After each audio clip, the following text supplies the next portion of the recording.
The federal government is trying to make it harder for you and me to find out what's going on, and its explanations aren't exactly stacking up.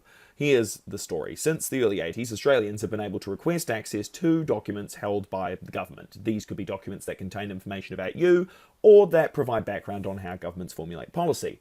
These requests are known as Freedom of Information Requests, or FOIs. But now the government is proposing some changes, such as charging people for requests, excluding some documents from FOIs, and rejecting requests if processing them would take staff more than 40 hours. The government has made a few claims about why these changes are necessary, but independent think tank the Centre for Public Integrity has gone through the claims and debunked them.